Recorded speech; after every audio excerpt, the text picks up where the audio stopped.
Behind the Shades.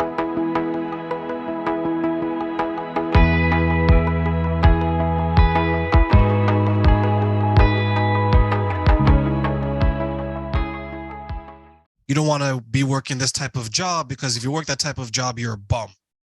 You're a loser. You're not successful. And I know you mentioned that during your upbringing, you had to kind of break the shackles of some of the society's expectations of you. Was that difficult for you? How difficult was that for you to do and then realize, hey, I don't want to be this version of Kate. I want to be the Kate I am today. Yes. So difficult, I guess, at that moment, yes. It did feel very, I would say not difficult, very uncomfortable. Why? Because guilt, shame, and blame it's from ego. And ego is a strong part of us and it hurts. Oh, it's going to resist. Once you liberate yourself from any of the limiting belief, any of the reactions or old patterns, or complaining or victimizing or anything, it's going to resist because it was programmed for so many years. So it was uncomfortable, in some ways, even painful. The neural pathways that we build in our brain, when we start to reprogram those pathways, you can feel it on the physical level. I remember when I was reprogramming my mind and I felt even a headache because my mind was, it was resisting. So I would say uncomfortable. Also, it's good to know that there is a price, always. There is a price. What will you pay? What price are you going to pay? And it's not going to be a financial, but mostly social and emotional and personal price are you going to pay while freeing yourself from old patterns. What I noticed first is people who were around you and who also felt that guilt, blame, and shame on their own personal reasons, they start to get triggered by you because they feel like it's a little bit selfish, like you don't feel guilt. It's a little, you changed, you are weird. And now you don't want to do this. Now you don't want to do this. You don't want to please us anymore. Pleasing personality as well has a lot of guilt. And we need to remember that guilt is very strongly connected to, I think, about 2 years old when we start to realize that I am. So that's when we form our second energy center. It's the second chakra, and it's a lot to do with guilt. So people who have intimate problems, they need to look into guilt, shame, and blame a lot. That's psychosomatic. So the people around the society, the environment, the group, even your loved ones can notice the change, and they might not like it because they're gonna feel triggered. So there is a price. Some friends can kind of fall apart, drift away from your life. It's a price, and ego doesn't like it. Ego has attachments, so ego will resist. Ego will probably even intensify the guilt and blame and shame. But once the person becomes very aware that, oh, I know it's my ego and it's a healing crisis. It's called healing crisis when it gets worse before it gets better. So it's the healing crisis. They are able to work through those, just to breathe through them, to kind of, yes, I'm still going on this self-development healing journey. And eventually it turns out to be beautiful. I remember a friend tried to guilt me. This was years ago, and it actually happened recently as well. And there was a time that maybe I would give in. I would say, hey, you know what? They're right. And because guilt, as you mentioned, it's a very, very powerful tool.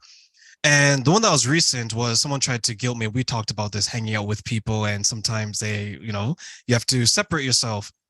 The person was trying to guilt me, and I looked at the person and I decided, let's have some fun with this, right? Let's kind of be, I don't want to say passive aggressive, but let's say we're going to have some comedy with it. And I said, no, I don't have to come out because I'm busy and I could be making money. The person said, well, you should be able to do this. Don't you want to hang out? And there's all these women here. And this was actually at like a bar, right? Or things of that nature. And I looked to the person, I said, I'm sexy. I don't need to be here.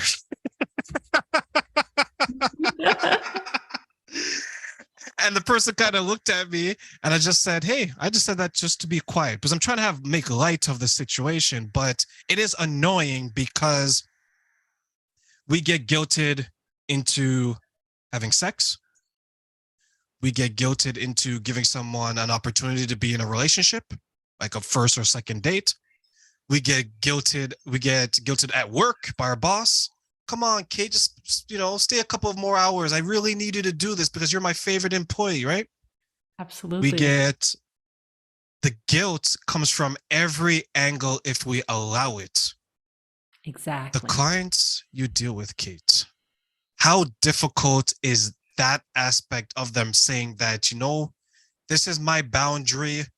I need to make sure that I'm not experiencing the shame from other people, the guilt from other people, and of course, the blame from other people. Yeah. In order to release the guilt, we need to understand that people will not like it, especially people who use guilt as a manipulative tool.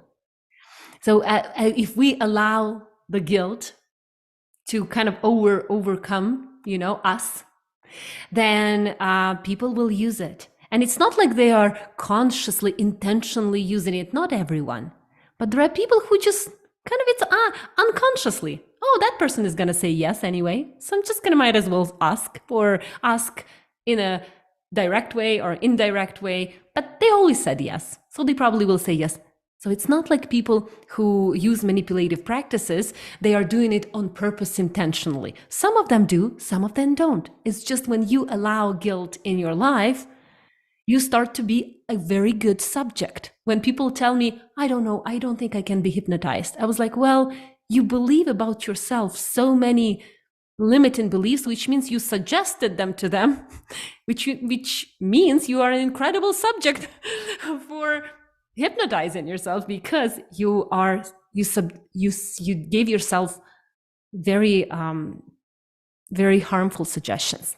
Also, there is a big difference between beneficial things and feeling guilty. For example, as you said, sometimes guilt kind of like keeps us on track, right? Kind of keeps us on track so we don't harm or hurt other people or other people's feelings. Well, that's not our job to please someone else's feelings.